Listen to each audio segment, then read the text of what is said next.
विक्री म्हणजे नक्की काय? फक्त वस्तूंची देवाणघेवाण की त्याही पलीकडे जाऊन ग्राहकांशी एक घट्ट नातं जोडण्याची ही एक कला आहे? आज आपण याच कलेबद्दल बोलणार आहोत. एक अशी कला जी एका सामान्य विक्रेत्याला एका विश्वासू सल्लागारामध्ये बदलू शकते. विक्रीच्या दुनियेत ना एक गोष्ट अगदी पक्की आहे. दुकानदार आधी तुम्हाला विकत घेतो आणि मग तुमचा माल. याचा अर्थ खूप सोपा आहे. कुठल्याही विक्रीचा पाया हा विश्वास असतो.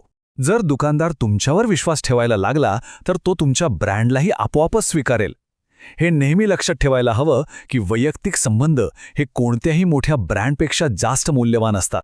आता हेच सत्य चला एका गोष्टीमधून समजून घेऊया. ही गोष्ट आहे आर्यनची. एक असा सेल्समन ज्याने अनुभवातून हे शिकून घेतलं की अस्सल नातेसंबंध हेच विक्रीचं सगळ्यात मोठं आणि प्रभावी शस्त्र आहे. तर हा आर्यन खूप मेहनती होता, पण त्याची एक अडचण होती. तो ना अगदी मशीनसारखा काम करायचा. प्रत्येक दुकानात जायचा आणि त्याचा तोच ठरलेला प्रश्न, नमस्कार, नवीन स्कीम आहे, माल घेणार का? आणि मग काय, दुकानदार त्याच्याकडे सरळ दुर्लक्ष करायचे. माल भरलेला आहे किंवा आत्ता वेळ नाहीये अशी कारणं देऊन त्याला घालून द्यायचे.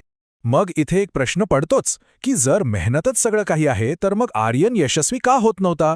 या प्रश्नाच्या उत्तरातच त्याच्या यशाचं खरं रहस्य दडलेलं आहे. कारण नुसती मेहनत करणं कधीच पुरं नसतं. पण मग एक दिवस आर्यनने ठरवलं, बस आता हे असं नाही चालणार.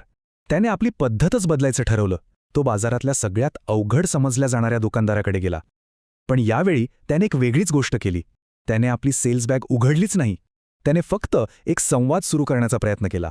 आर्यनने बघितलं की दुकानदार काका हिशोबात गडून गेलेत आणि त्यांच्या चेहऱ्यावर खूप ताण आहे. आर्यनने फक्त इतकंच म्हटलं, काका, हिशोब नंतर करा, आधी घोटभर पाणी प्या, तुम्ही खूप तणावात दिसत आहात. या साध्या पण आपुलकीच्या शब्दांनी जादू केली. सगळा ताण कुठल्या कुठे पळून गेला. हा होता मानवी संबंध जोडण्याचा एक प्रामाणिक प्रयत्न. आणि त्या एका क्षणात सगळं बदललं. आर्यनला त्या दिवशी फक्त ऑर्डर मिळाली नाहीत, तर आयुष्यभरासाठी एक हक्काचा ग्राहक मिळाला. आणि त्याला एक मोठी गोष्ट शिकायला मिळाली. ऑर्डर बॅगेतून नाही तर संवादातून येते. त्याने माल विकलाच नाही, त्याने एक नातं विकलं होतं.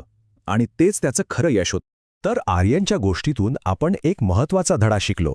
आता हेच सगळं आपण आपल्या कामात कसं आणायचं? त्यासाठीच आहेत हे 12 पॉवर पॉइंट्स.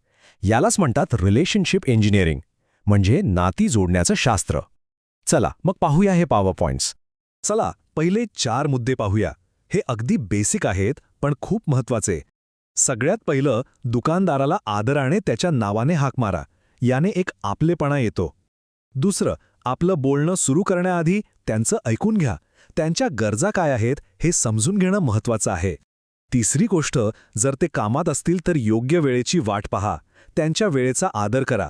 आणि चौथं, त्यांच्या बोलण्याच्या लयीत लय मिसळा. यामुळे संवाद अगदी सहज होतो. आता पुढचे काही मुद्दे हे विश्वास आणि आपुलकी कशी वाढवायची याबद्दल आहेत. त्यांना बाजाराबद्दल एखादा छोटासा सल्ला विचारा. का? कारण त्यामुळे त्यांना तज्ज्ञ असल्यासारखं वाटतं आणि ते संवादात सामील होतात. छोटी छोटी वचनं, जसे की पुढच्या वेळी नक्की स्कीमची माहिती देईन, ती नेहमी पाळा. याने तुमची विश्वासार्हता वाढते. जर त्यांनी चहा विचारला तर आदराने हो म्हणा. हा संवाद पुढे नेण्याचा एक छान मार्ग आहे. आणि हो, त्यांच्या दुकानाबद्दल किंवा मालाच्या मांडणीबद्दल मनापासून कौतुक करा. प्रामाणिक कौतुकाने नाती घट्ट होतात. आणि आता हे शेवटचे काही मुद्दे हे आहेत लांबच्या पल्ल्याच्या नात्यासाठी. जर त्यांचा स्टॉक खरंच भरलेला असेल तर उगाच दबाव टाकू नका. यातून दिसतं की तुम्ही फक्त व्यवहार नाही तर नातंही जपत आहात. त्यांना बाजारातल्या नवीन ट्रेंड्सबद्दल माहितीची एक भेट द्या. याने तुम्ही फक्त विक्रेते नाही तर एक सल्लागार बनता. सणांच्या दिवशी ऑर्डरची अपेक्षा न ठेवता फक्त शुभेच्छा द्या. आणि सगळ्यात महत्त्वाचं, ऑर्डर मिळो किंवा न मिळो, दुकानातून बाहेर पडताना चेहऱ्यावर एक छानसं हसू असू द्या. कारण प्रत्येक भेट ही पुढच्या भेटीची सुरुवात असते. म्हणजे फरक अगदी स्पष्ट आहे नाही का? एका बाजूला आहे जुनी पद्धत, माल विकणं, दबाव टाकणं आणि ऑर्डर मागणं. आणि दुसऱ्या बाजूला आहे रिलेशनशिप इंजिनिअरिंग, जिथे विश्वास निर्माण केला जातो, संबंध जोडले जातात आणि त्यातून ऑर्डर आपोआप तयार होते. हा फक्त व्यवहार नाही, ही एक भागीदारी आहे. तर मग आता आपण शेवटच्या टप्प्यात आलो आहोत. विचार करा, विक्रीच्या जगात श्रीमंत असण्याचा खरा अर्थ काय? बाजाराचा खरा बादशाह, खरा धनाढ्य कोण असतो? याचं उत्तर पुन्हा त्याच एका सत्यात दडलंय. दुकानदार माल नाही शोधत, तो एक विश्वासू चेहरा शोधतोय. ग्राहक आपला विश्वास त्या व्यक्तीमध्ये गुंतवत असतो जो त्याच्या समोर उभा आहे, तुमच्या ब्रँडमध्ये नाही. ऑर्डर म्हणजे काय? एक कागदाचा तुकडा. आज आहे, उद्या नाही. पण नातं? नातं म्हणजे एक वारसा आहे जो पिढ्यानपिढ्या टिकतो. नाती तयार करणं ही फक्त एक युक्ती नाहीये, तर तो एक व्यावसायिक वारसा तयार करण्याचा मार्ग आहे. आणि म्हणूनच आजचा सगळ्यात मोठा आणि शेवटचा संदेश, जो नात्यांनी श्रीमंत तोच बाजाराचा खरा श्रीमंत. हे एक असं तत्व आहे जे प्रत्येकाला आपल्या कामात मार्गदर्शन करू शकतं.